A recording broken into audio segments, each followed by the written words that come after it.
Today I'm going to be critiquing a painting by Richard Stalter.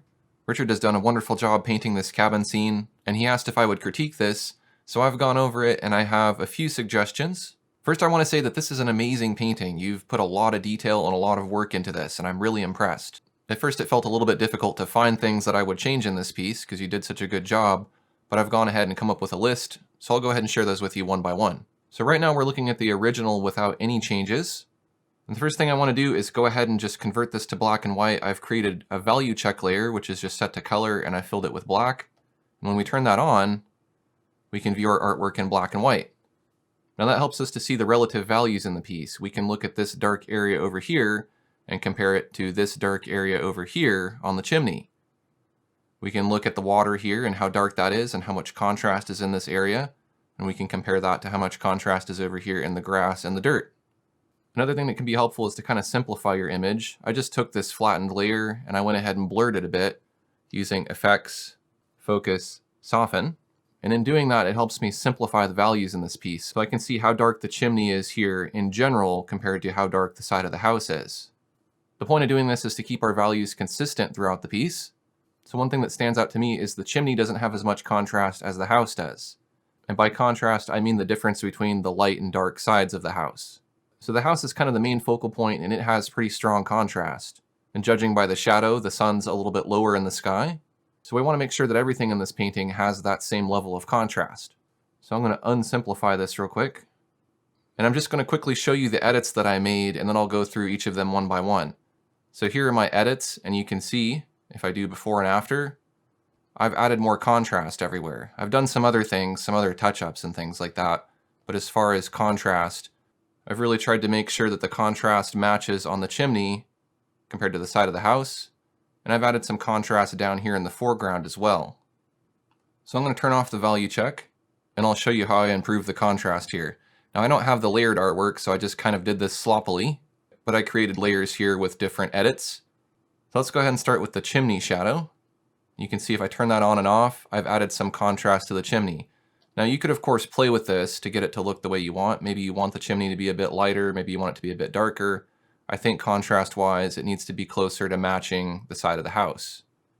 What I did is I just added a multiply layer, and I used kind of a desaturated blue color to go ahead and just paint over this. You'll notice if I zoom in, that blue tint kind of goes into the lighter part of the grout here, and that helps it look like it's reflecting some of the sky color. You might even consider adding that blue tint to some of the lighter areas on the wood as well. I also added a bit of a vignette, just a tiny bit here down in the bottom right corner, and then up in the top right corner. So if we do a before and after, you can see it's just adding a little bit of contrast, and it helps to draw the eye back into the center of the painting. This is maybe more of a stylistic choice, but you could go in here and kind of control the amount of vignetting, but I think even a little bit helps. Again, if we go back to the value check and we turn that on and off, you can see it's just adding some contrast or some depth to the painting. Another way that I added contrast is I created some curvature to the land. The land comes down and then it kind of curves down into the water, and so that's what I'm trying to indicate here by adding this darkness. You can see I also did it over here in the background. If we look at it in black and white, you can see the amount of contrast it adds. It makes the ground look like it has some more three-dimensional form, but it also helps the foreground not look so flat. In our simplified view, you can see there's a lot of detail as far as individual blades of grass and stuff, but there's not a whole lot of difference in contrast here, especially when you compare the water and kind of add all this area in. It's very, very similar in contrast. I've added a little bit more contrast to the ground as well, just to help that kind of fade up into the background. So in a sense, it's kind of darker here, and then as you move into the background, it gets lighter.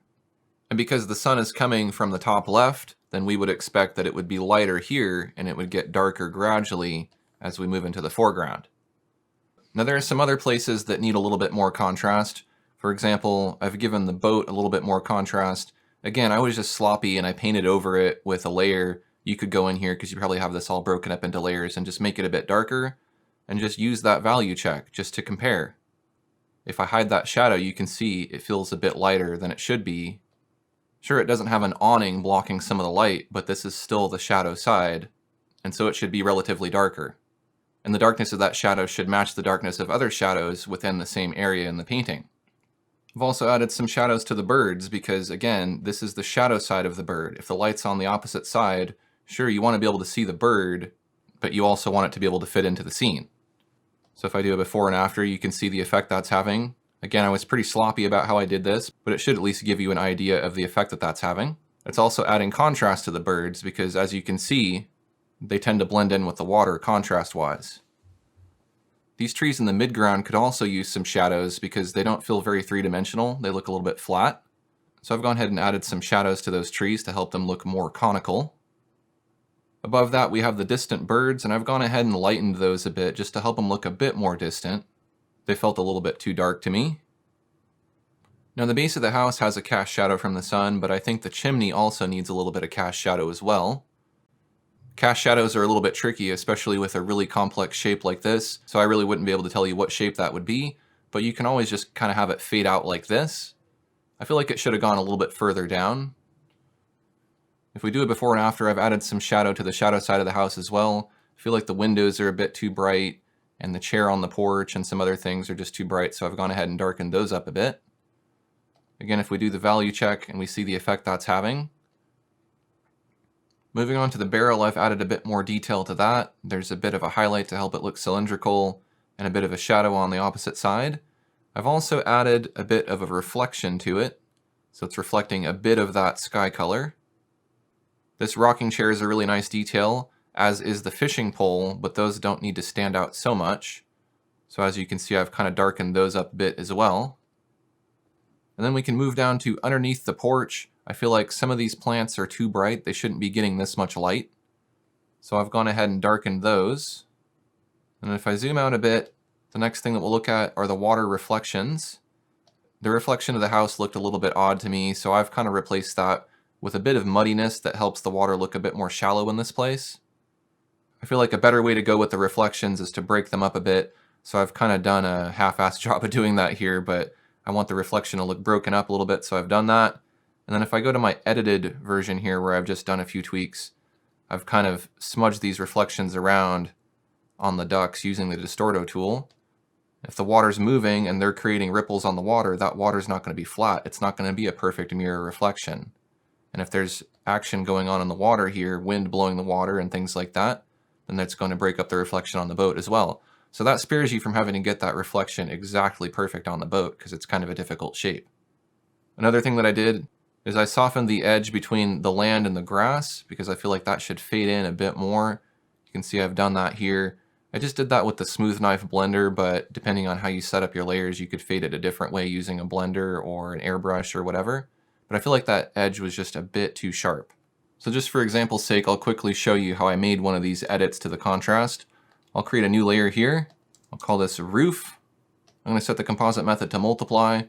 I'm going to sample the color from the sky here and just desaturate it a bit. That can be our shadow color. If you had the roof on a separate layer, Richard probably does, then you could just change the roof layer. I'm going to make a selection of the roof here just to be able to stencil my paint off to that specific area. Then I'll go ahead and just fill and then deselect with Control D. Now obviously this is too dark, this is too much shadow, so we could back that down to a level that just looks more appropriate. I feel like the roof was a bit too bright.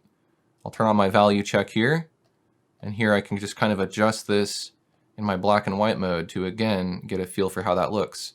I feel like this roof is facing away from our light source, so it should be a bit darker. You'd have to imagine if we hide that, what color would the roof on the other side be relative to this darkness here? It seems like if I were to lighten this, it would almost be too light. So in that case, you can infer that the darkest side should be a bit darker. Now again, that's up to you to decide how dark you want to make it. It doesn't even have to be a very major change. It could just be something subtle like that. You could imagine the light side looks like that and the dark side looks like that. If it helps to zoom out and look at your piece very small, you can do that too. Sometimes that helps you better judge some of this stuff. I think something like that looks pretty good. And if we bring our color back, then there you go. We've adjusted the contrast for the roof. So I'll be sending Richard the layered version of this so he can go through all the layers and just check it out. But hopefully that gives you some ideas to improve your painting. Thanks Richard for sharing this with us, and thanks everyone for watching.